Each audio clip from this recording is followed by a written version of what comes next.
Vous connaissez cette sensation de vous réveiller un jour et de réaliser que toute votre vie était un mensonge, que l'homme que vous respectiez comme un envoyé de Dieu, celui qui prêchait la pureté depuis la chair tous les dimanches, celui qui vous faisait sentir sale et pécheresse pour des pensées normales, ce même homme cachait 4 maîtresses et utilisait le pouvoir qu'il avait dans la congrégation pour obtenir des faveurs que je n'ose même pas décrire ici. C'est exactement ce qui m'est arrivé.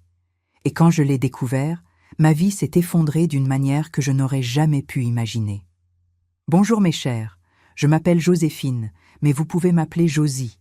J'ai 59 ans et je suis née en 1966 dans un petit village près de Pointe-Noire, au sud de la République du Congo. Aujourd'hui, je veux partager avec vous une histoire que je garde depuis plus de 20 ans. Une histoire de foi manipulée, de confiance trahie, d'une religion qui promettait le salut, mais qui m'a livré l'enfer sur terre. Avant de commencer, je voudrais vous demander d'où vous regardez cette vidéo. Laissez-moi un commentaire ci-dessous, j'adore savoir que ma voix atteint tant d'endroits différents. Et si vous pouvez, laissez un like et abonnez-vous à la chaîne. Cela aide beaucoup cette vieille dame à continuer de raconter ses histoires. Je suis née dans une famille catholique simple, très traditionnelle, comme on en trouve dans nos villages. Mon père, Valentin, était maçon, un homme aux mains calleuses qui se levait avant le lever du soleil et rentrait à la maison quand la lune était déjà haute dans le ciel. Ma mère, maman Claudine, était couturière. Elle passait ses journées entières sur cette machine à coudre noire qui faisait un bruit rythmé qui résonne encore dans ma mémoire. Nous étions 5 frères et sœurs. J'étais celle du milieu, celle qui n'était ni l'aînée pour avoir des responsabilités importantes, ni la benjamine pour recevoir toute l'attention. Je vivais dans cet entre-deux, un peu invisible, vous voyez. Notre maison était petite, 3 chambres minuscules, un salon et une cuisine qui ne faisaient pratiquement qu'un, une cour en terre battue où ma mère cultivait des légumes et quelques plants de tomates. L'odeur de cette terre humide après la pluie, mélangée au parfum du café du matin, je ne l'ai jamais oubliée. C'était une vie simple, mais elle avait un certain confort, une routine qui me donnait de la sécurité. Mes parents étaient des catholiques très fervents, vous savez. Tous les dimanches à la messe de 7 heures du matin, chapelet tous les vendredis, procession tous les jours saints.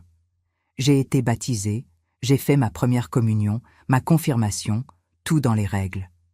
Mais j'avoue que tout cela n'a jamais vraiment eu de sens pour moi. J'y allais parce qu'il fallait y aller, parce que c'est ce que tout le monde faisait. Mais je n'ai jamais ressenti cette connexion dont les gens parlaient. Je restais assise là, sur ce banc dur en bois, regardant le prêtre devant parler en latin, et mon esprit s'évadait. Je pensais à ce que serait ma vie quand je serais grande, si j'allais me marier, avoir des enfants, si j'allais quitter ce village, ou y rester toute ma vie, comme tout le monde. C'est en 1982, je venais d'avoir 16 ans, que ma vie a complètement basculé. Je me souviens que c'était un samedi après-midi chaud, de ceux où l'asphalte fond et l'air est immobile, sans un souffle de vent. J'aidais ma mère à étendre le linge quand on a frappé à la porte. C'étaient 2 femmes très bien habillées, avec ses jupes longues jusqu'aux chevilles, des chemisiers à manches longues, malgré la chaleur terrible, les cheveux attachés en chignon parfait. Elles tenaient une Bible à la main et avaient des sourires si beaux, si sincères, que ma mère n'a pas eu le cœur de les renvoyer. Elle les a invitées à entrer, leur a offert de l'eau fraîche et elles ont commencé à parler. Elles s'appelaient Léontine et Denise. Léontine était plus âgée, elle devait avoir environ 40 ans, une femme grande et élégante qui parlait avec une douceur hypnotisante. Denise était plus jeune, peut-être 25 ou 26 ans. Elle avait une façon douce d'incliner la tête quand elle nous écoutait parler. Elles ont commencé par des questions simples, sur notre famille, sur ce que nous croyions, si nous étions heureuses. Ma mère, la pauvre, a commencé à se confier sur les difficultés, sur l'argent qui manquait, sur ses inquiétudes pour l'avenir de ses enfants. Et elles écoutaient, mes chères. Elles écoutaient vraiment d'une manière que je n'avais jamais vu personne écouter auparavant. Ensuite, elles ont ouvert cette Bible et ont commencé à lire des versets. Elles ont parlé d'un paradis sur terre, de comment Dieu avait un but pour chacun de nous, de comment la souffrance de ce monde était temporaire. Elles ont promis que si nous étudions la Bible de la bonne façon, avec elles, nous comprendrions le plan de Dieu et aurions une vie meilleure. Ma mère était enchantée. Moi aussi, je l'avoue.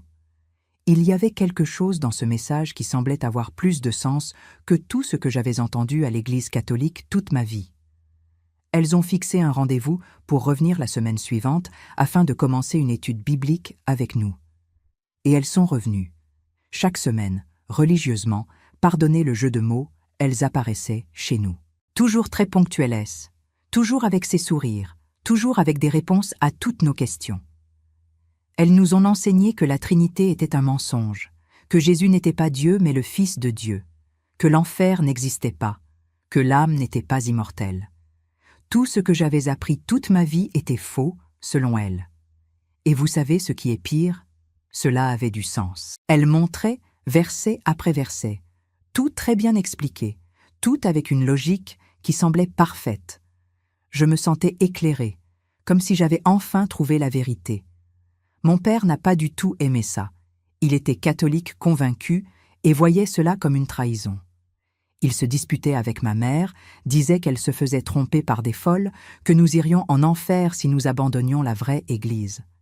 Mais ma mère était décidée, et moi aussi. Après 6 mois d'études, en mars 1983, ma mère et moi avons été baptisés comme témoins de Jéhovah. C'était dans une salle du royaume, dans une ville voisine. Il y avait environ 200 personnes qui assistaient. Je suis descendue dans cette piscine gonflable, je me suis agenouillée dans l'eau, et l'ancien qui a conduit le baptême m'a immergée en disant que je dédiais ma vie à Jéhovah. Quand je suis sortie de cette eau, je me sentais renaître, purifiée, choisie.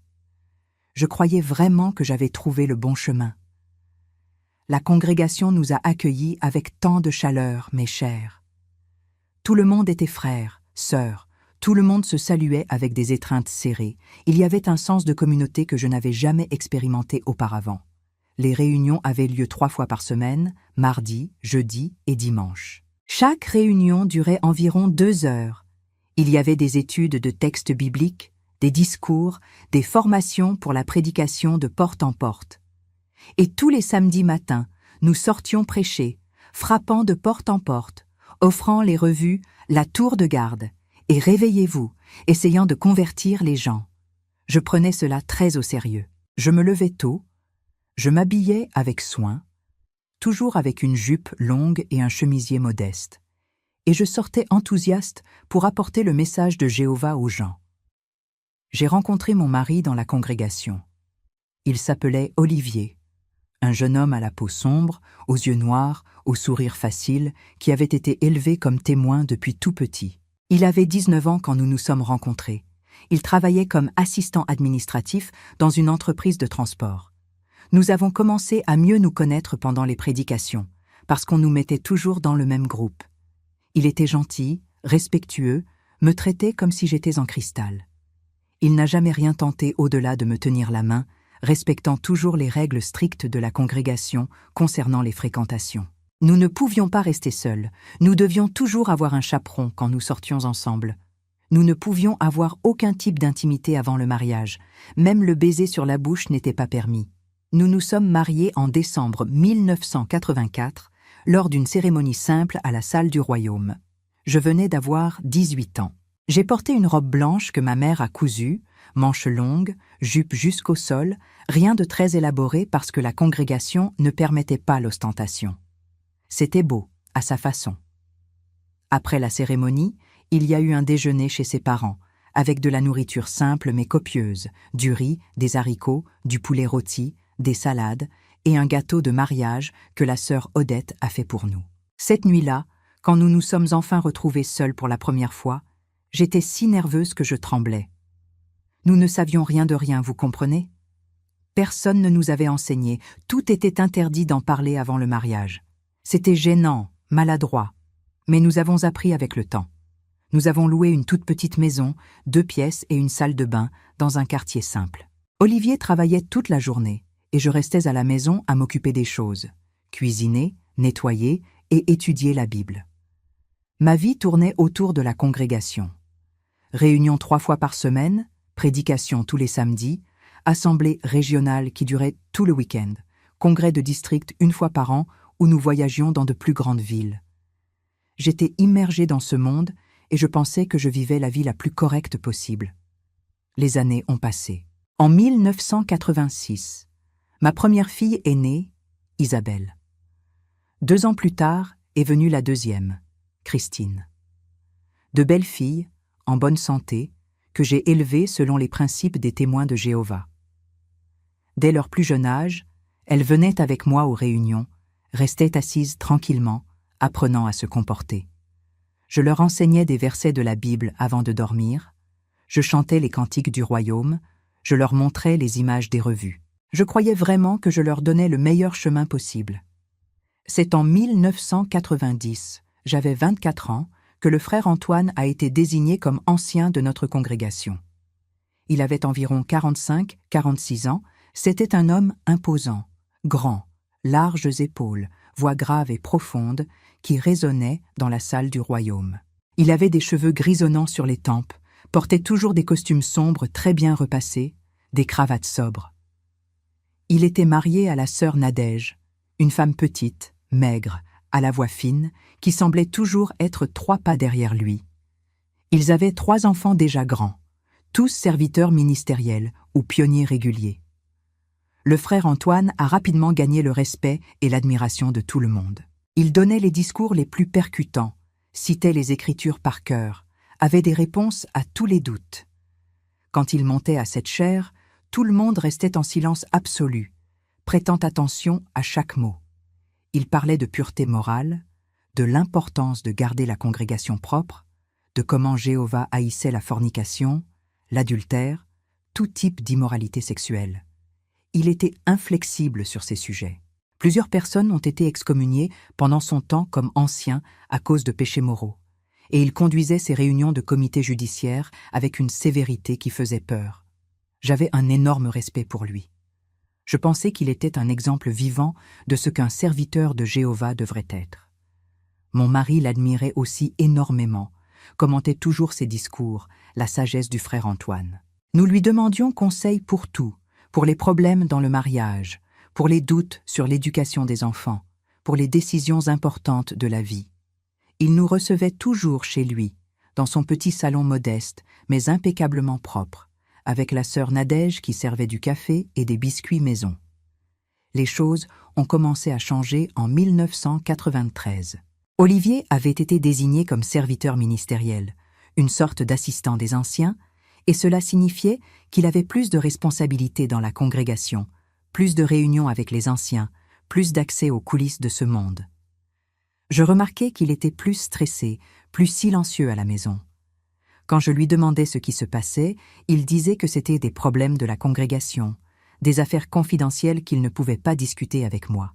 Je respectais cela, après tout. Les femmes avaient leur place, et nous ne devions pas nous mêler d'affaires qui ne nous concernaient pas. Mais je remarquais des choses étranges. La sœur Dorothée, une veuve d'environ 30 ans, jolie, cheveux bouclés, qu'elle attachait toujours en queue de cheval, a commencé à agir différemment. Elle avait été très active dans la congrégation, toujours à la prédication, toujours commentant lors des études, mais soudain, elle est devenue silencieuse, renfermée. Elle a cessé d'aller régulièrement aux réunions. Quand nous la croisions, elle détournait le regard, pressait le pas.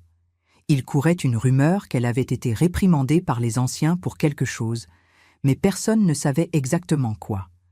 Quelques mois plus tard, la sœur Jacqueline, une femme mariée d'environ 40 ans, mère de 4 enfants, a aussi commencé à agir étrangement. Elle était amie de ma mère et venait parfois chez nous prendre le café. Lors d'une de ses visites, j'ai remarqué qu'elle était différente, avec des cernes profonds, plus maigres, avec un regard effrayé dans les yeux. Ma mère lui a demandé si tout allait bien et elle a commencé à pleurer, mais n'a voulu rien expliquer. Elle a juste dit qu'elle traversait des épreuves et que Jéhovah lui donnerait la force de les surmonter. Peu après, elle et son mari ont déménagé dans une autre ville, très loin, et personne n'a plus eu de nouvelles d'eux. J'ai mentionné ces choses à Olivier.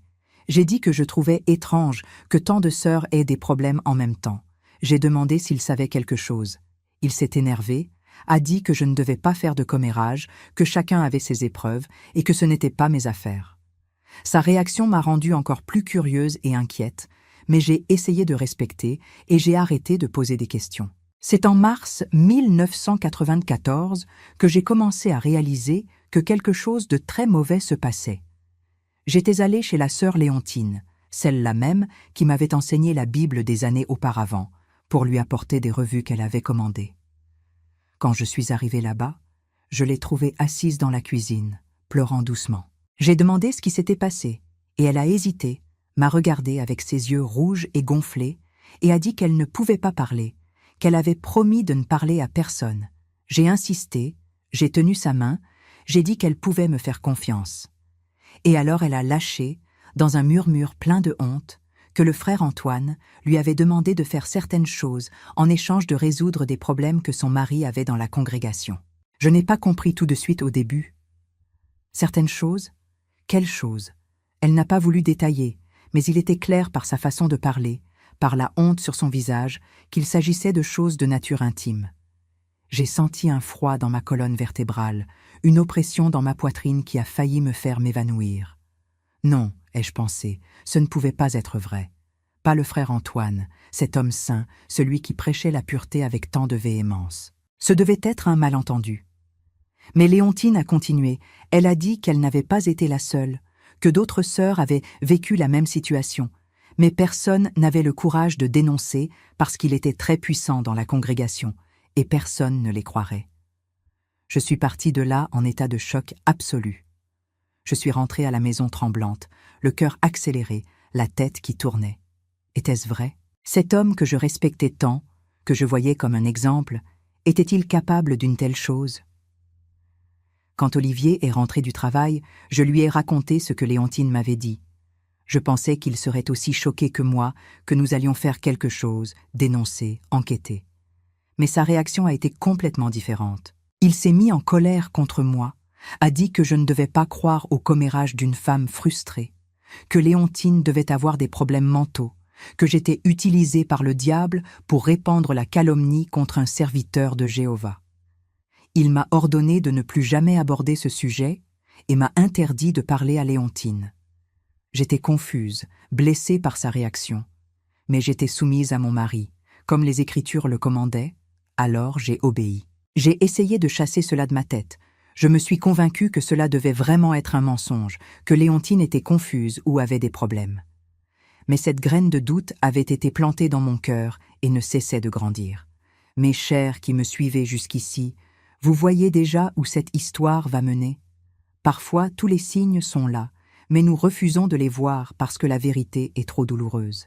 Si cette vidéo vous touche, laissez votre like pour m'encourager à continuer de partager ces souvenirs. Les mois suivants ont été étranges.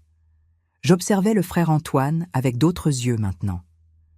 Je faisais attention à la façon dont il interagissait avec les sœurs, comment il trouvait toujours un moyen de parler seul avec certaines d'entre elles après les réunions, comment il programmait des visites pastorales dans les maisons de femmes qui étaient seules. Je remarquais que la sœur Nadège, sa femme, semblait de plus en plus effacée, plus soumise, plus silencieuse. Savait-elle quelque chose? C'est en août de cette même année que quelque chose s'est produit qui a tout changé. Ma fille Isabelle, qui avait 8 ans à l'époque, avait des problèmes à l'école. L'institutrice avait envoyé une note disant qu'elle était inattentive, avait de mauvaises notes, et j'étais inquiète. J'en ai parlé à quelques sœurs après une réunion, et la sœur Céline a suggéré que je demande conseil au frère Antoine, qu'il était très bon pour les questions d'éducation des enfants. J'ai hésité à cause de cette histoire que Léontine m'avait racontée, mais les autres sœurs ont tellement insisté que j'ai fini par accepter. J'ai pris rendez-vous pour aller chez lui un jeudi après-midi. La sœur Nadège a ouvert la porte, m'a accueilli avec ce sourire un peu éteint, a offert du café. Le frère Antoine était dans le salon, lisant des papiers, et m'a salué avec cette voix grave et solennelle. Je me suis assise sur le canapé et j'ai commencé à expliquer la situation d'Isabelle. Il a tout écouté avec attention, posant des questions, notant des choses dans un petit carnet. Ensuite, il a donné des conseils sur la discipline, sur comment enseigner à l'enfant à valoriser le service à Jéhovah plus que les études séculières, des choses comme ça. À la fin, quand je me levais déjà pour partir, il a dit qu'il voulait me montrer une publication qui avait de très bons articles sur l'éducation des enfants. Il m'a demandé de l'accompagner jusqu'au bureau. La sœur Nadège était partie faire quelque chose dans la cuisine. Je l'ai suivie dans le couloir, Nous sommes entrés dans une petite pièce pleine d'étagères, avec des livres et des publications de la tour de garde. Il a commencé à chercher la fameuse revue, commentant divers articles. Et soudain, sans aucun avertissement, il a mis sa main sur mon bras, l'a serré légèrement, et a dit d'un ton de voix différent, plus bas, plus intime, que j'étais une sœur très spéciale, très dévouée. J'ai senti un frisson désagréable remonter ma colonne vertébrale. J'ai fait un pas en arrière, j'ai retiré mon bras et j'ai dit que je devais partir parce que je devais aller chercher les filles. Il a souri, ce sourire que jusqu'alors je trouvais paternel, mais qui à ce moment-là m'a paru sinistre, et a dit que nous pourrions mieux parler une autre fois, qu'il aimerait m'aider avec tout problème que je pourrais avoir. Je suis sortie de là presque en courant, le cœur battant, la respiration courte. Cette sensation horrible que Léontine avait raison, qu'il y avait quelque chose de très pourri derrière cette façade de sainteté. Je suis rentrée à la maison et cette fois je n'ai rien dit à Olivier. Je savais qu'il ne me croirait pas, qu'il m'accuserait d'exagérer ou d'inventer des choses. Je suis restée à ruminer cela toute seule, avec peur, avec dégoût, avec colère. J'ai commencé à éviter le frère Antoine aux réunions, je trouvais toujours un moyen de ne pas rester seule près de lui, je sortais toujours rapidement après les rencontres. C'est en novembre de cette année-là, 1994, que la bombe a finalement explosé. Le frère Gilbert, un ancien plus âgé qui était dans la congrégation depuis des décennies, m'a demandé de lui parler après une réunion. Il avait un air sérieux, lourd, et m'a emmené dans une petite salle privée. Il s'est assis en face de moi, a pris une grande respiration et a demandé si le frère Antoine avait fait des avances inappropriées envers moi. Je suis restée paralysée. Comment le savait-il ? Il a expliqué que plusieurs sœurs avaient finalement eu le courage de dénoncer, qu'une enquête interne avait été ouverte et qu'ils essayaient de rassembler le maximum de témoignages possibles. J'ai confirmé ce qui m'était arrivé, j'ai raconté la conversation avec Léontine, mes suspicions. Le frère Gilbert a tout noté, m'a remercié pour mon courage et a dit qu'il y aurait bientôt une réunion de comité judiciaire pour traiter cette affaire. Je suis sortie de là avec des sentiments mélangés, soulagée que cela soit enfin investigué, mais aussi effrayée des conséquences, effrayée de la façon dont la congrégation allait réagir. La réunion de comité judiciaire a eu lieu 3 semaines plus tard. C'était un dimanche soir, après la réunion normale. Tout le monde a été renvoyé sauf les anciens et les sœurs qui avaient dénoncé. Nous étions 5 femmes là, assises sur ces chaises dures, attendant. Le frère Antoine est arrivé en dernier, avec son allure imposante, cette expression sérieuse. Il s'est assis face à nous, les autres anciens formant une sorte de tribunal. Une par une, nous avons été appelés pour raconter notre version des faits. La sœur Dorothée a été la première. Elle a raconté, d'une voix tremblante et les yeux baissés, comment le frère Antoine avait offert de l'aider avec les dettes que son mari décédé avait laissées. Mais en échange, elle devait lui faire certaines faveurs. Comment il fixait des rendez-vous dans des endroits discrets. Comment il utilisait sa position d'autorité pour la manipuler, faisant croire que c'était une sorte de service sacré. Elle pleurait en parlant, la voix se brisant à chaque phrase. La sœur Jacqueline a été la deuxième. Elle était revenue exprès de la ville où elle avait déménagé juste pour témoigner contre lui. Elle a raconté comment il avait menacé d'excommunier son mari à cause de problèmes financiers qu'ils avaient, à moins qu'elle accepte de le rencontrer en privé. Comment elle avait cédé par désespoir, de peur de perdre la congrégation qui était tout dans leur vie. Comment cela avait détruit son mariage, parce qu'elle ne pouvait plus regarder son mari sans ressentir honte et culpabilité. La sœur Léontine a été la troisième. Elle a raconté son histoire avec plus de détails cette fois. Les 2 autres sœurs ont raconté des histoires similaires. Et quand mon tour est venu, j'ai relaté l'épisode dans son bureau, la main sur mon bras, ce ton de voix, ce sourire qui m'avait donné des frissons. Nous avons toutes beaucoup pleuré pendant cette réunion.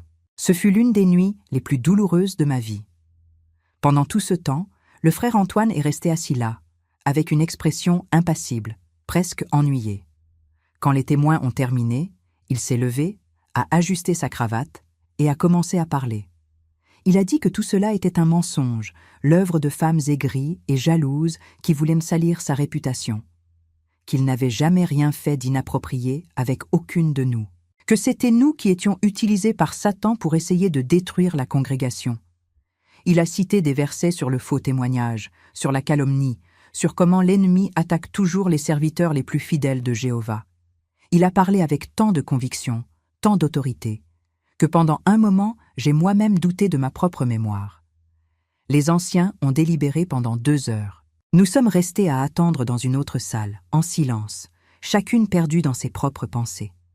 Quand ils nous ont finalement rappelés, le frère Gilbert, avec une expression lourde et fatiguée, a annoncé la décision.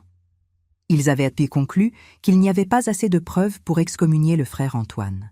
C'étaient seulement nos paroles contre les siennes, et il était un ancien de longue date, avec une réputation impeccable. Les accusations seraient classées, et nous étions conseillés de ne pas répandre ces histoires dans la congrégation, pour ne pas causer de division. J'ai eu l'impression de recevoir un coup de poing dans l'estomac. Là, à ce moment-là, ma foi a commencé à se fissurer. Comment ça pas assez de preuves? Nous étions 5 femmes différentes, avec des histoires similaires, et pourtant ils ne nous croyaient pas. J'ai regardé les visages des autres anciens, et j'ai vu le malaise, j'ai vu le doute chez certains. Mais aucun d'eux n'a eu le courage de se positionner contre le frère Antoine. Il était trop puissant, avait trop d'influence, connaissait trop de personnes importantes dans l'organisation. Nous sommes sortis de cette salle dévastés, humiliés, sentant que nous avions été violés une seconde fois, maintenant institutionnellement. Dans les jours suivants, toute la congrégation a su ce qui s'était passé, malgré l'ordre de silence. Vous savez comment sont les petites communautés, les choses fuient. Mais la version qui a circulé était déformée. On disait qu'un groupe de sœurs rebelles avait essayé de détruire un ancien fidèle avec des mensonges parce qu'elles n'aimaient pas sa façon de conduire les choses. Certaines personnes ont commencé à nous éviter, à nous regarder avec mépris. Moi qui avais toujours été si active, si participative, je me suis soudain retrouvée traitée comme une paria. Mon propre mari a pris leur parti, disait que je m'étais laissée entraîner par des femmes à problème, que je devais demander pardon à Jéhovah pour avoir participé à cette campagne de diffamation.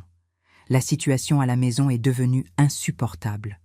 Olivier me parlait à peine, et quand il le faisait, c'était avec rudesse, avec mépris. Il a commencé à dormir sur le canapé, ne me touchait plus, me traitait comme si j'étais impure. Les filles percevaient la tension et étaient effrayées, demandaient pourquoi papa était si en colère, pourquoi maman pleurait tant. Je ne pouvais pas leur expliquer.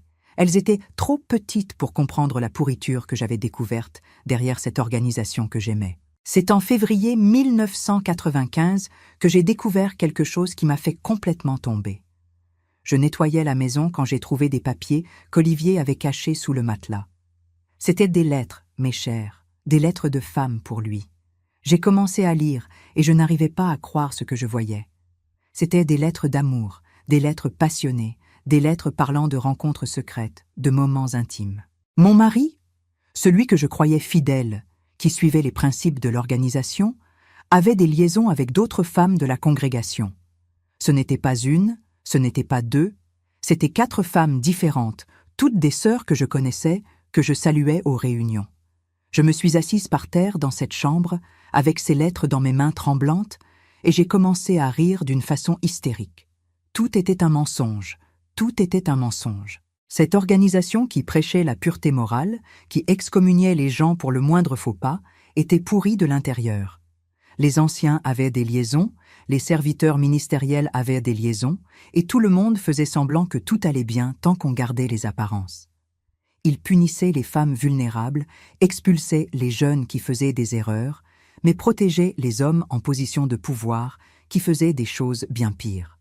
Quand Olivier est rentré à la maison ce soir-là, je lui ai jeté les lettres au visage. Il est devenu pâle, a essayé de nier au début, mais quand il a vu qu'il n'y avait pas moyen, il a changé de tactique. Il a dit que c'était de ma faute, que j'étais devenue une épouse rebelle et froide après toute cette histoire, qu'il avait dû chercher du réconfort auprès d'autres femmes, que c'était moi la coupable d'avoir détruit notre mariage avec ses accusations contre le frère Antoine. Je n'en croyais pas mes oreilles. Il inversait tout, me mettant la responsabilité de son comportement immonde. Cette nuit-là, j'ai pris la décision la plus difficile de ma vie. J'ai dit à Olivier que je voulais divorcer et que j'allais quitter les témoins de Jéhovah. Il a ri à ma face, a dit que si je faisais ça, j'allais tout perdre, que toute la congrégation allait m'abandonner, que ma propre famille allait me tourner le dos, que j'allais me retrouver seule au monde. Et il avait raison, mes chers. Il avait absolument raison. Mais je ne supportais plus de vivre dans ce mensonge, dans cette hypocrisie étouffante. Le dimanche suivant, j'ai demandé à parler aux anciens. Ils étaient 3 à me recevoir dans une petite salle, incluant le frère Antoine, qui me regardait avec ce sourire en coin, comme s'il s'amusait de mon malheur. Je leur ai dit que je ne voulais plus faire partie de cette organisation, que je ne pouvais plus croire que c'était la vérité, que je ne pouvais plus faire semblant. Ils ont essayé de me convaincre de rester, ont fait ce discours standard sur Satan, sur les épreuves, sur la foi. Quand ils ont vu que j'étais décidé, ils ont changé de ton. Ils ont dit que si je partais volontairement, je serais traité comme excommunié de toute façon, que personne ne pourrait me parler, pas même ma famille. Je le savais déjà. Je m'étais préparé mentalement à cette conséquence. Mais quand le moment est venu, quand c'est vraiment arrivé, la douleur a été bien plus grande que je l'imaginais. Ma propre mère, qui avait été baptisée avec moi, qui avait marché à mes côtés dans ce cheminement de foi, m'a appelé en pleurant, disant qu'elle ne pouvait plus me parler. Mes frères et sœurs, qui étaient témoins, ont fait de même. Les amies que j'avais faites pendant plus de 10 ans dans la congrégation me tournaient le dos dans la rue. C'était comme si j'étais morte, comme si je n'existais plus. Olivier a demandé le divorce immédiatement et a obtenu la garde des filles. L'organisation l'a totalement soutenu là-dedans. Ils ont dit que j'étais une influence spirituelle dangereuse et que les enfants devaient être protégés de moi. Je n'ai obtenu que des visites supervisées 1 fois par semaine. Voir mes filles et ne pas pouvoir les serrer vraiment dans mes bras, ne pas pouvoir parler de la vie, parce qu'il y avait toujours quelqu'un qui surveillait, quelqu'un qui avait peur que je corrompe leur esprit, cela a déchiré mon cœur d'une façon que je ne peux même pas décrire. Je me suis retrouvée complètement seule. J'ai perdu mon mariage, perdu mes filles, perdu ma famille, perdu ma communauté, perdu ma foi. Tout ce que j'avais construit pendant les 13 dernières années s'est effondré en quelques semaines. J'ai dû déménager dans une autre ville parce que je ne supportais plus de croiser des membres de la congrégation dans la rue et d'être traitée comme un fantôme. J'ai trouvé un travail comme femme de ménage dans un hôpital, je vivais dans une toute petite chambre de pension et je passais mes journées à essayer de comprendre comment ma vie en était arrivée là. La dépression m'a frappé fort. Il y a eu des jours où je ne pouvais pas sortir du lit, où je restais à regarder le plafond de cette petite chambre étouffante, me demandant si ça valait la peine de continuer à vivre. Je n'avais plus de but, plus d'identité. J'avais été témoin de Jéhovah depuis l'âge de 16 ans. Cela avait défini toute ma vie adulte, toutes mes relations, tous mes choix. Sans cela, qui étais-je? J'ai pensé au suicide plusieurs fois, mes chers. Je ne vais pas vous mentir. Il y a eu des nuits où je regardais les pilules que j'avais gardées, des médicaments contre la douleur qui restaient d'une fois où j'avais été malade, et je pensais à quel point ce serait facile de tout terminer. C'est difficile encore aujourd'hui de revivre ces moments. Parfois, je me demande comment j'ai réussi à supporter tant. Vous qui me suivez jusqu'ici, qu'est-ce que vous pensez que j'aurais dû faire? Dites-le-moi dans les commentaires. Mais je ne l'ai pas fait. Je ne sais pas vraiment pourquoi. Peut-être à cause de mes filles. Peut-être parce qu'au fond, j'avais encore un reste d'espoir que les choses pouvaient s'améliorer. J'ai commencé à faire de la thérapie avec une psychologue qui consultait dans un centre de santé près de chez moi. Elle a été la première personne en des mois qui m'a vraiment écoutée sans juger, qui a validé ma douleur, qui m'a aidé à comprendre que j'avais été victime d'un système abusif. Ce furent des mois et des mois de séances, de pleurs, de reconstruction lente et douloureuse de mon identité.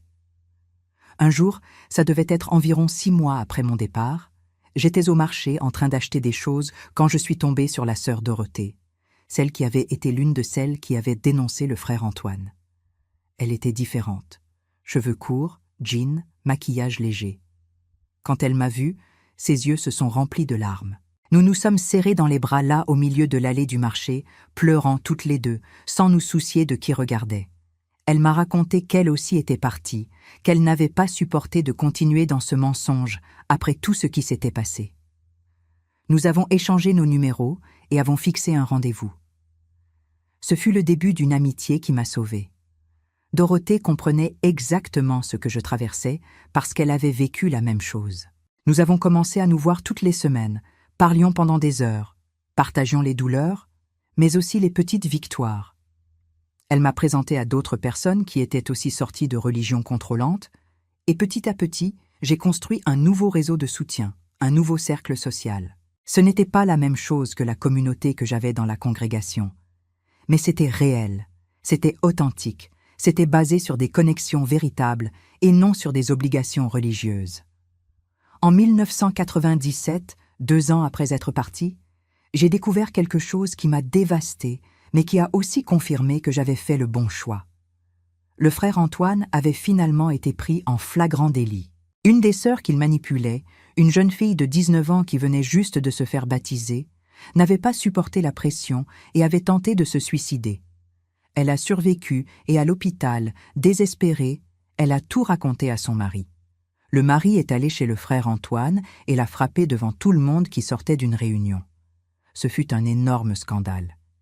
Les anciens n'ont plus pu étouffer la situation parce que trop de gens avaient vu, trop de gens posaient des questions. Ils ont finalement fait une autre enquête, cette fois plus sérieuse. Et devinez ce qu'ils ont découvert?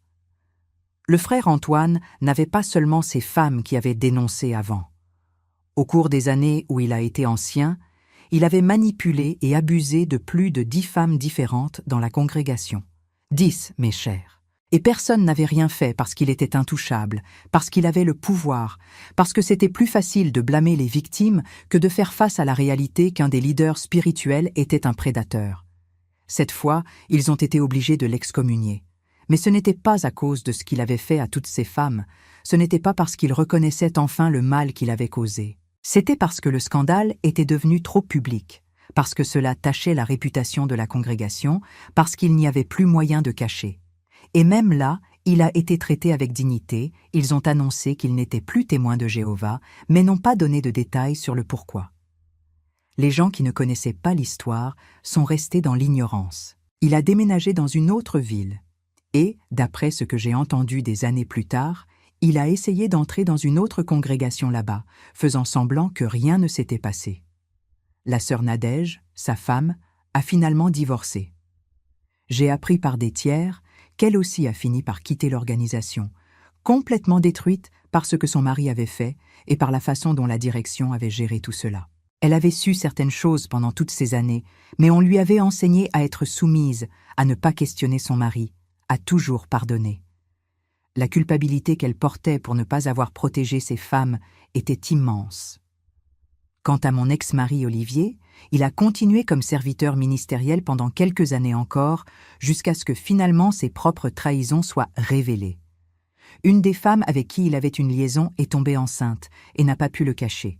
Il a aussi été excommunié, mais contrairement à moi, il a tout fait pour revenir. Il a passé une année entière à aller aux réunions, assis au fond, ignoré par tout le monde, faisant tout le processus de réadmission. Et il a réussi à revenir. Il s'est remarié avec une sœur de la congrégation et aujourd'hui, il vit comme si rien ne s'était passé. Mes filles ont grandi dans cette religion. Isabelle et Christine ont été endoctrinées pour me voir comme une mauvaise personne, quelqu'un qui avait abandonné Jéhovah et qui méritait donc d'être évité. Pendant des années, je ne les voyais que lors de ces visites supervisées embarrassantes où nous arrivions à peine à parler. Quand Isabelle a eu 18 ans, en 2004, j'ai essayé de reprendre vraiment contact avec elle. Mais elle m'a rejeté. Elle a dit que j'avais fait le choix de partir et qu'elle avait fait le choix de rester et qu'elle ne pouvait pas avoir de relation avec moi parce que l'organisation l'interdisait. Cela a fait plus mal que tout ce que j'avais traversé. Christine a été différente. Elle a commencé à questionner les choses quand elle avait environ 15-16 ans. Elle voyait les contradictions, voyait l'hypocrisie, voyait comment l'organisation traitait les gens. En 2007, quand elle a eu 19 ans, elle est partie aussi. Elle a été excommuniée et a automatiquement perdu contact avec son père, avec sa sœur, avec tout le monde qu'elle connaissait. Elle m'a cherché, en pleurant, me demandant pardon d'avoir cru aux mensonges qu'on lui avait racontés sur moi pendant toutes ces années.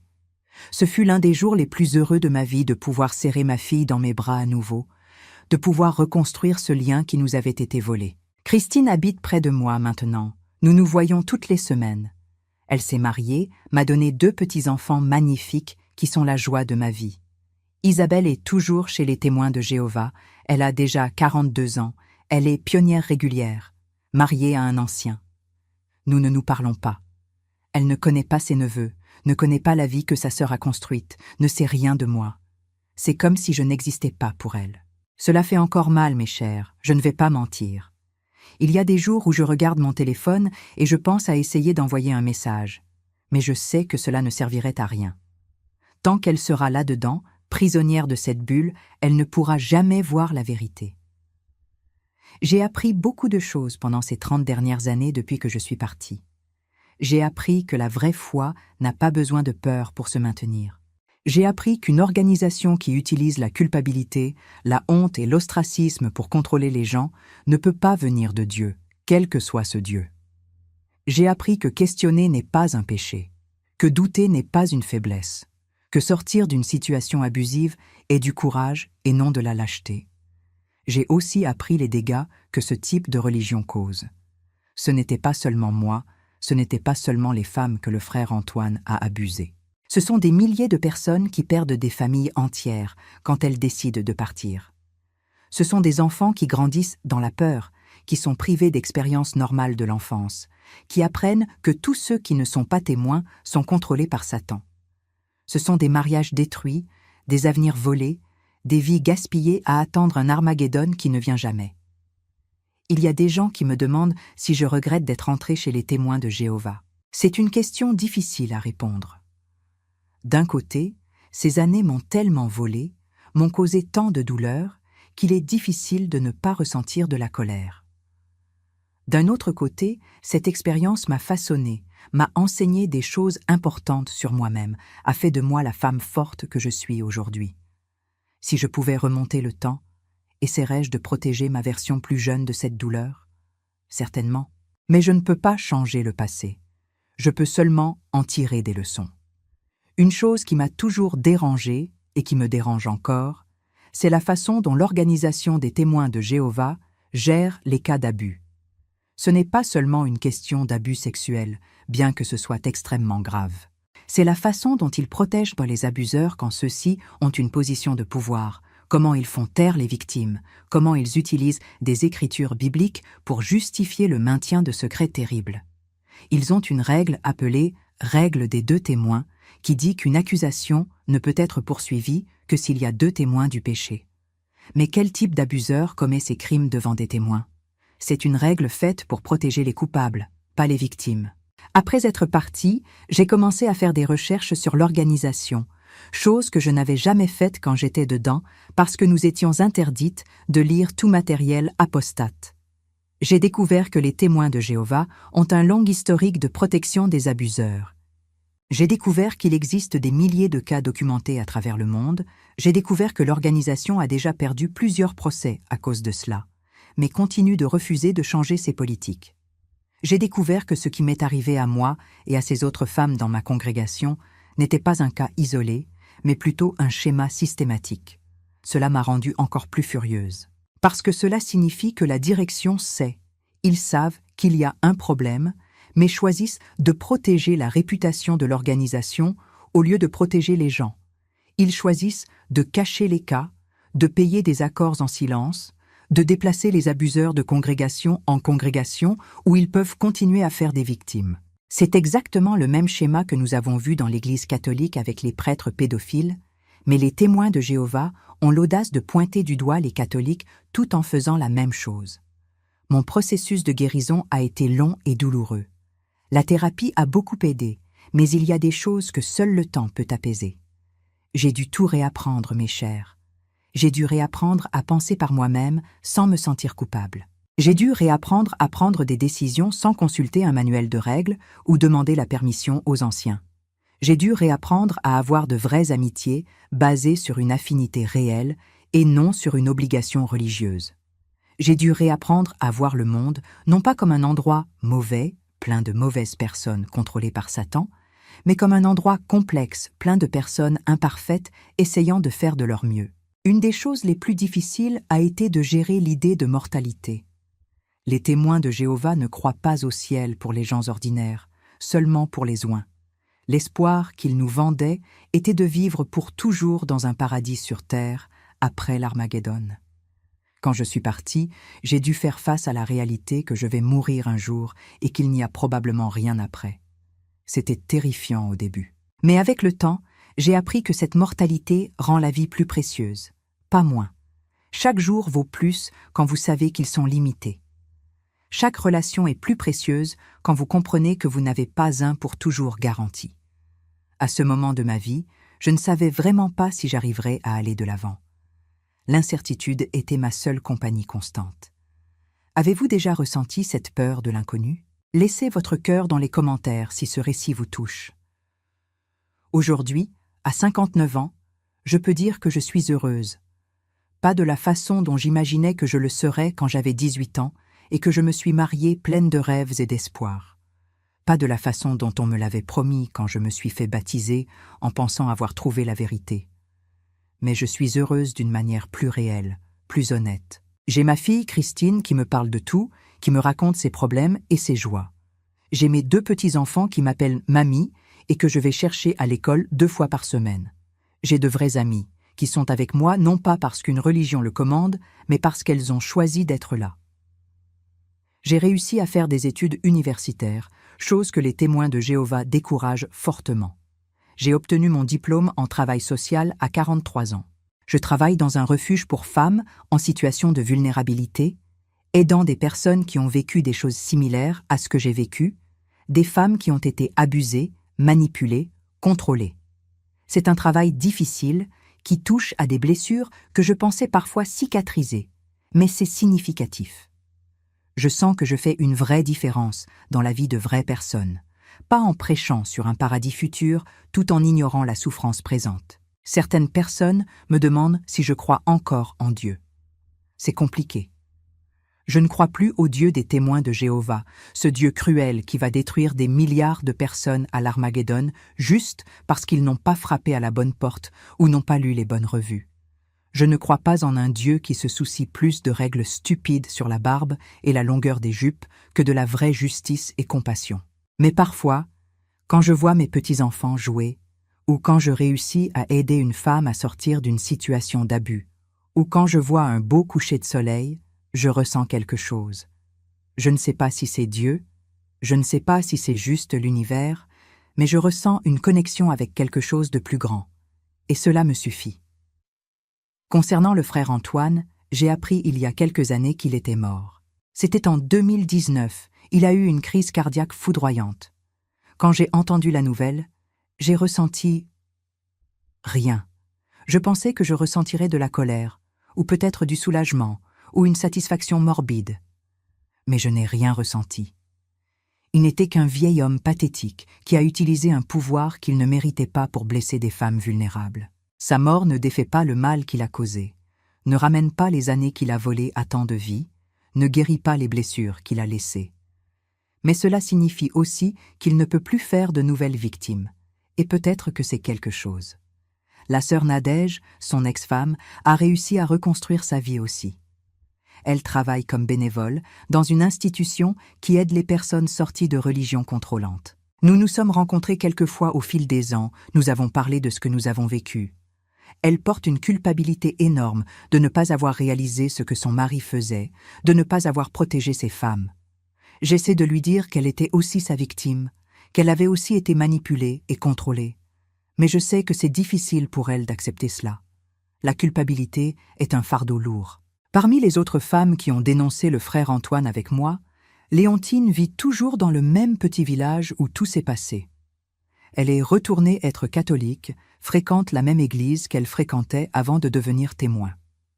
Nous échangeons des messages de temps en temps. Jacqueline a déménagé à l'étranger, s'est remariée, a une vie complètement différente maintenant. Les 2 autres, j'ai perdu le contact. Si je pouvais donner un conseil à quelqu'un qui pense devenir témoin de Jéhovah, je dirais « faites beaucoup de recherches avant. N'acceptez pas seulement ce que les membres vous racontent. Cherchez les histoires de ceux qui sont partis. Comprenez les 2 côtés. Sachez que si vous entrez, il sera très difficile de sortir, parce qu'ils vont vous isoler de toute personne qui n'est pas membre. Ils vont vous faire abandonner vos rêves, votre éducation, vos relations avec la famille qui ne se convertira pas.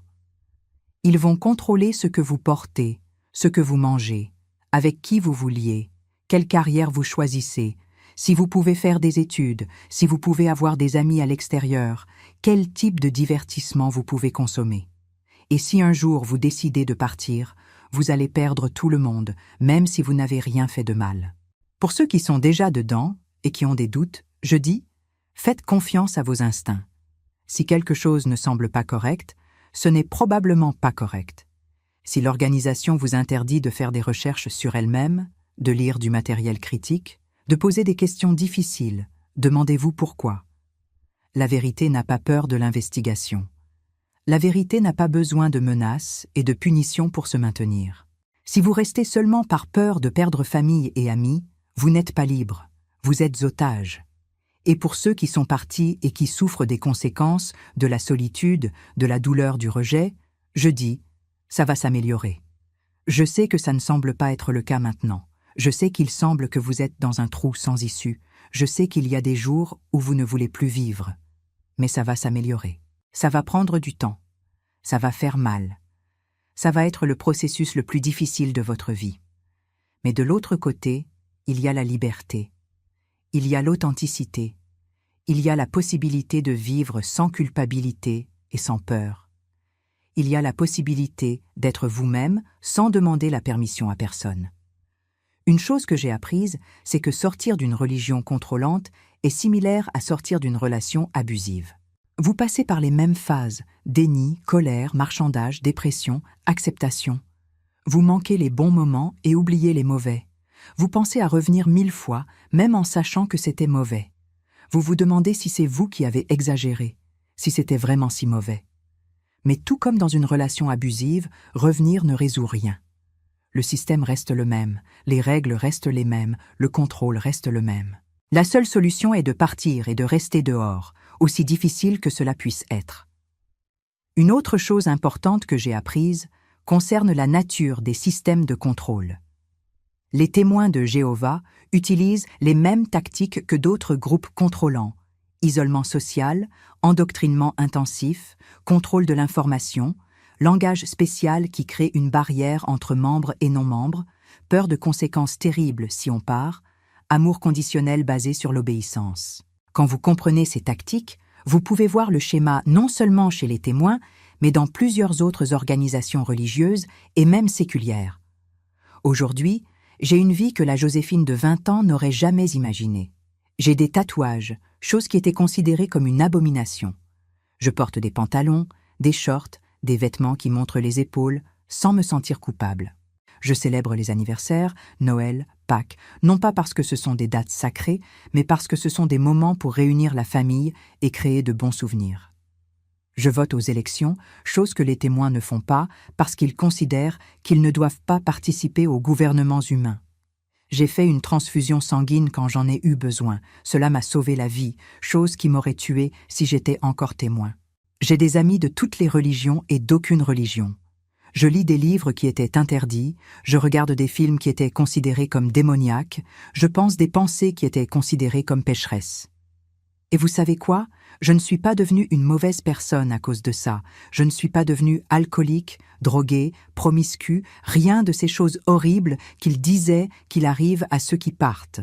Au contraire, je suis devenue une meilleure personne, plus empathique, plus compréhensive, plus tolérante, plus honnête, plus authentique. Parce que maintenant mes choix moraux viennent de l'intérieur, d'une boussole interne construite à travers l'expérience et la réflexion, non par peur de la punition ou espoir de récompense future. Y a-t-il encore des jours difficiles? Oui. Il y a des jours où je vois des familles réunies, et ça fait mal de savoir que je n'aurai jamais ça avec ma fille aînée. Il y a des jours où je suis en colère contre tout le temps que j'ai perdu, toutes les opportunités que je n'ai pas eues.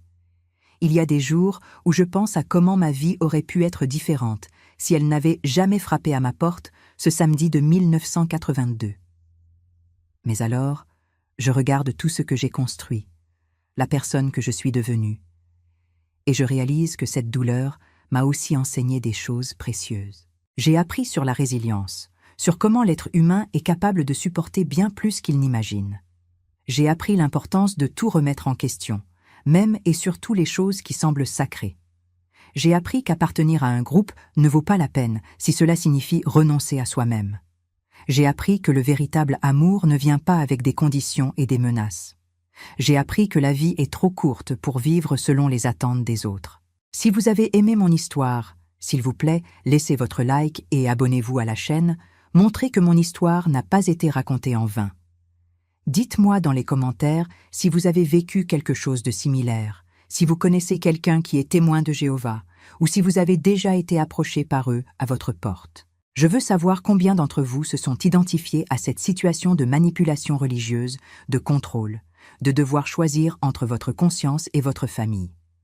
En regardant en arrière maintenant, je peux voir clairement des choses que je ne voyais pas à l'époque. Je peux voir comment j'ai été manipulée depuis le début.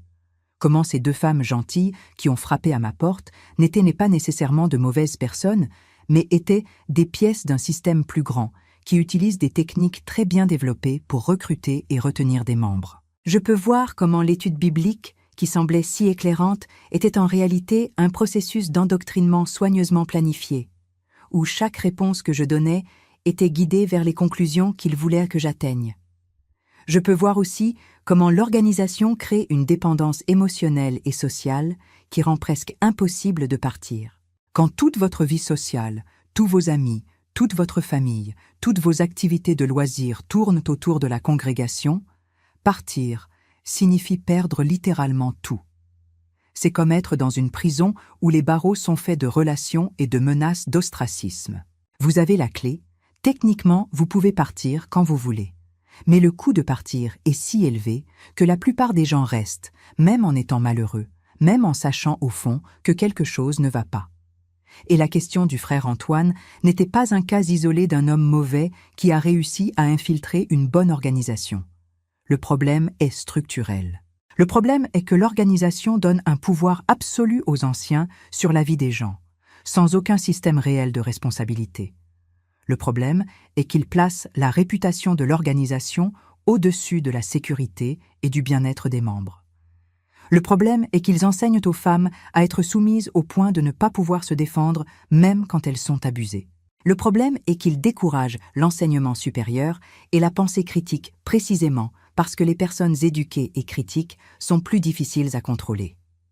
Ma fille Christine m'a dit une fois, quelques années après être sortie, que le pire n'était pas de perdre les amis ou la famille. C'était de réaliser que tout ce en quoi elle avait cru avec tant de conviction, toutes ces prophéties sur la fin du monde, qui allaient arriver à tout moment, toute cette certitude qu'ils avaient la seule vérité, tout était un mensonge.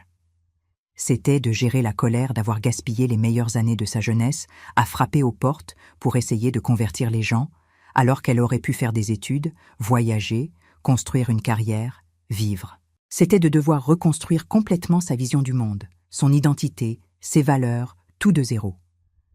Elle m'a demandé comment j'avais réussi à surmonter ça, comment j'avais réussi à ne pas rester amère et pleine de haine. Je lui ai dit qu'au début j'étais très amère, j'étais remplie de haine, mais que porter cette haine était comme prendre du poison et s'attendre à ce que l'autre personne meure. La haine me détruisait de l'intérieur, m'empêchait d'avancer, de construire quelque chose de nouveau. Alors j'ai dû faire un choix conscient de laisser cette colère partir, non pas parce qu'il méritait le pardon, mais parce que je méritais la paix. Pardonner ne signifie pas oublier ou faire semblant que rien ne s'est passé. Je n'ai rien oublié de ce que j'ai vécu. Je n'ai pas oublié l'humiliation de cette réunion de comité judiciaire. Je n'ai pas oublié la trahison de mon mari. Je n'ai pas oublié les années sans pouvoir serrer mes filles dans mes bras correctement. Je n'ai pas oublié la solitude et le désespoir. Mais j'ai appris à ne pas laisser ces souvenirs gouverner ma vie présente. J'ai appris que la meilleure vengeance contre ceux qui vous ont blessés est de bien vivre, d'être heureux, de prospérer. Il y a une chose qui m'a toujours beaucoup dérangée chez les témoins de Jéhovah et que je n'ai réalisé qu'après être parti. Ils enseignent que vous n'êtes jamais assez bon. Peu importe combien d'heures vous passez à prêcher, cela pourrait toujours être plus. Peu importe combien de réunions vous fréquentez, vous pourriez toujours mieux vous préparer. Peu importe à quel point vous êtes obéissant, il y a toujours une mauvaise pensée, un désir inapproprié, une faute qui doit être corrigée. Vous vivez dans un état constant de culpabilité et d'inadéquation, vous efforçant toujours d'atteindre un standard impossible de perfection, et quand vous n'y arrivez pas, la faute est toujours la vôtre, jamais celle du système qui a établi des attentes impossibles. Cela crée un cycle vicieux où vous travaillez de plus en plus dur pour l'organisation, donnez de plus en plus de temps et d'argent, sacrifiez de plus en plus de votre vie, tout dans l'espoir de finalement vous sentir approuvé, accepté, digne. Mais ce sentiment ne vient jamais vraiment, parce que le système a besoin que vous vous sentiez inadéquat pour continuer à vous contrôler. Si vous vous sentiez complet et satisfait, vous n'auriez plus besoin d'eux. Alors il déplace toujours la cible, crée toujours de nouvelles exigences, trouve toujours de nouvelles raisons pour que vous vous sentiez coupable. Quand je suis partie et que j'ai commencé à vivre sans cette voix constante dans ma tête me disant que j'avais tort, que je n'étais pas assez bonne, que Jéhovah était déçu de moi, c'était libérateur d'une façon que je ne peux même pas expliquer correctement. Soudain, je pouvais faire des erreurs sans sentir que je compromettais mon salut éternel. Je pouvais avoir une mauvaise journée sans l'interpréter comme une punition divine. Je pouvais faire des choix basés sur ce qui était le mieux pour moi et pour les gens que j'aime, pas sur ce qu'un manuel de règles dictait. Une autre chose que j'ai réalisée, c'est comment l'organisation déforme des concepts importants. Ils parlent beaucoup d'amour, mais leur amour est complètement conditionnel. Ils vous aiment tant que vous obéissez, tant que vous suivez les règles, tant que vous ne posez pas de questions difficiles. À la seconde où vous questionnez ou partez, cet amour disparaît instantanément, comme s'il n'avait jamais existé. Ce n'est pas du véritable amour. Le véritable amour ne vient pas avec une liste de conditions. Le véritable amour ne menace pas de vous abandonner si vous ne faites pas ce qu'ils veulent. Il parle d'unité, mais c'est une unité forcée où tout le monde doit penser pareil, agir pareil, s'habiller pareil. Toute déviation est vue comme une rébellion dangereuse. Il n'y a pas de place pour l'individualité, pour la diversité de pensée, pour l'expression personnelle. Tout le monde doit rentrer dans le même moule étroit, et ceux qui n'y rentrent pas sont poussés dehors. Ils parlent de famille, mais ils détruisent des familles tout le temps. Combien de parents ont perdu contact avec leurs enfants? Combien d'enfants ont été expulsés de chez eux parce qu'ils ont questionné les doctrines? Combien de mariages ont été détruits parce qu'un conjoint a commencé à douter? Combien de personnes sont mortes parce qu'elles ont refusé une transfusion sanguine, laissant des enfants orphelins? La famille n'a de valeur pour eux que si tout le monde est dans l'organisation. Une famille divisée entre membres et non-membres est vue comme un problème à corriger, généralement par plus d'isolement. Aujourd'hui, quand je vois des témoins frapper aux portes de mon immeuble, je ressens un mélange d'émotions. De la pitié, principalement. Pitié pour ces personnes qui croient sincèrement qu'elles sauvent des vies, qu'elles font la volonté de Dieu, sans réaliser qu'elles sont des pièces dans un système qui les exploite. De la colère aussi, colère contre l'organisation qui continue à tromper les gens, qui continue à protéger les abuseurs, qui continue à détruire des familles. Et une pointe de peur, peur que quelqu'un que j'aime tombe dans le même piège dans lequel je suis tombée. Parfois j'ai envie de descendre, d'ouvrir la porte et de leur raconter mon histoire. Raconter le frère Antoine, l'hypocrisie, la douleur de perdre ma famille. Mais je sais que ça ne servirait à rien.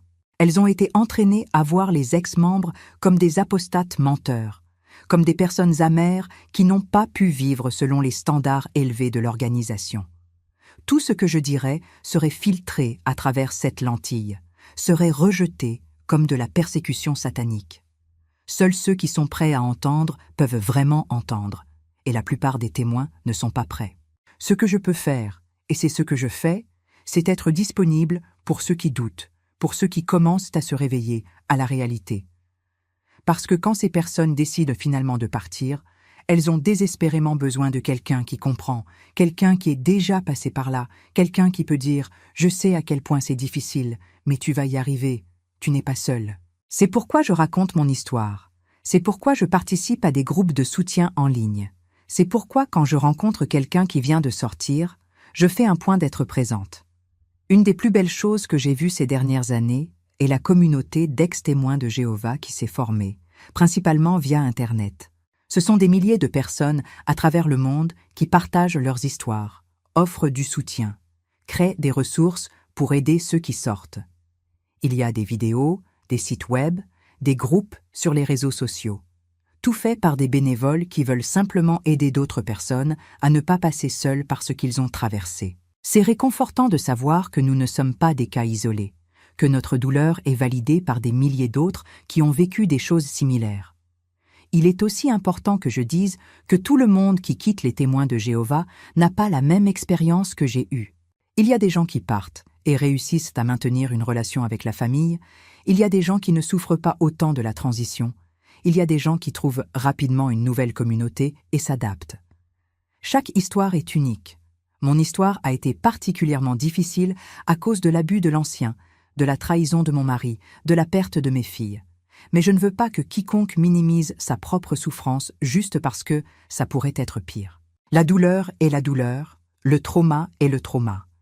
Et chaque personne a le droit de ressentir et de traiter à sa façon. Et pour ceux qui sont encore à l'intérieur, lisant ceci secrètement, avec le cœur qui bat, avec peur de faire quelque chose de mal juste en questionnant, je veux que vous sachiez, vos doutes sont valides. Vos questions méritent des réponses honnêtes, pas de la punition. Vous n'êtes pas mauvais. Vous n'êtes pas influencé par des démons. Vous n'êtes pas spirituellement faible parce que vous questionnez. En fait, questionner est un signe de santé mentale. C'est un signe que votre capacité de penser de manière critique fonctionne encore, malgré tous les efforts pour la supprimer. Vous avez le droit d'enquêter sur votre propre religion. Vous avez le droit de lire du matériel critique. Vous avez le droit de poser des questions difficiles et d'attendre des réponses satisfaisantes. Vous avez le droit de changer d'avis sur ce que vous croyez. Vous avez le droit de vivre votre vie selon votre propre conscience, pas selon les règles de vieux hommes à New York qui ne vous ont jamais connu et ne se sont jamais vraiment souciés de vous en tant qu'individu. La vérité, la vraie vérité, n'a pas besoin de menaces pour se maintenir. La vérité n'a pas peur de l'investigation. La vérité n'a pas besoin de vous isoler d'informations contraires. La vérité n'a pas besoin de détruire vos relations familiales pour vous garder obéissant. Si votre religion a besoin de toutes ces choses pour vous garder à l'intérieur, demandez-vous ce que cela dit d'elle. J'arrive à la fin de mon histoire, mes chers. Merci de m'avoir écouté jusqu'ici, d'avoir eu la patience avec cette vieille dame qui avait besoin de laisser sortir tant de choses gardées pendant si longtemps. J'espère que mon histoire aidera quelqu'un. J'espère qu'elle fera réfléchir quelqu'un à 2 fois avant d'accepter une étude biblique avec les témoins. J'espère qu'elle donnera du courage à quelqu'un qui pense à partir, mais qui a trop peur. Aujourd'hui, à 59 ans, je peux dire que je suis reconnaissante pour la vie que j'ai. Pas pour la vie qu'on m'a promise, remplie de faux espoirs de paradis terrestre et de vie éternelle, mais pour la vraie vie que j'ai construite, avec ses imperfections et ses incertitudes, mais aussi avec ses joies authentiques et ses connexions véritables. Je suis reconnaissante pour ma fille Christine, qui est ici à mes côtés, pour mes petits-enfants qui remplissent ma maison de désordre et de rire, pour les amis qui ont choisi d'être dans ma vie non par obligation religieuse, mais par véritable affection. Je suis reconnaissante aussi pour la douleur que j'ai traversée, aussi étrange que cette affirmation puisse paraître. Parce que cette douleur m'a brisée, m'a complètement démontée. Mais dans le processus de me reconstruire, j'ai pu choisir quelle pièce garder et quelle pièce jeter. J'ai pu me reconstruire d'une manière plus authentique, plus alignée avec qui je suis vraiment, pas avec qui on m'a enseigné que je devrais être. Si vous traversez quelque chose de similaire maintenant, si vous êtes dans ce moment sombre où il semble qu'il n'y a pas d'issue, où la douleur est si grande que vous ne pouvez pas imaginer un jour où vous irez bien, je veux que vous sachiez, ça va passer. Ce ne sera pas rapide, ce ne sera pas facile, ce ne sera pas linéaire. Il y aura des jours où vous penserez que vous allez mieux et soudain vous retomberez. Il y aura des moments de colère si intenses que vous ne saurez pas quoi en faire. Il y aura des moments de tristesse si profondes que vous penserez vous y noyer. Mais ça va passer. Et un jour, peut-être dans 1 an, peut-être dans 5, peut-être dans 10, vous vous réveillerez et réaliserez que vous n'y avez pas pensé de toute la journée. Vous réaliserez que vous avez construit une nouvelle vie, différente de celle que vous imaginiez, mais bonne quand même. Vous réaliserez que ces personnes qui vous ont rejeté, aussi douloureux que ce soit de l'admettre, ne méritent pas une place dans votre vie si cette place vient avec des conditions impossibles. Vous réaliserez que vous êtes plus fort que vous ne l'avez jamais imaginé. Et qui sait, comme je le fais maintenant, vous raconterez votre histoire à d'autres personnes, vous aiderez quelqu'un qui commence ce voyage difficile, vous transformerez votre douleur en quelque chose qui peut bénéficier aux autres. Non pas parce que vous devez le faire, non pas parce que c'est une obligation, mais parce que quand vous passez à travers le feu et survivez, quand vous pouvez voir clairement de l'autre côté, c'est naturel de vouloir tendre la main à ceux qui sont encore au milieu des flammes. Mon message final pour vous est simple. Vivez vos vies. Vivez vraiment, pas selon les attentes des autres, pas en attendant un futur qui ne viendra peut-être jamais, pas en sacrifiant votre présent pour des promesses vides. Aimez les gens qui sont ici maintenant. Faites des choses qui donnent du sens et de la joie pour vous maintenant. Construisez des souvenirs maintenant. Parce que maintenant est tout ce que nous avons de garantie, et gaspiller ce maintenant à cause de peurs manipulées et de faux espoirs est la vraie tragédie. Merci de m'avoir écouté, mes chers.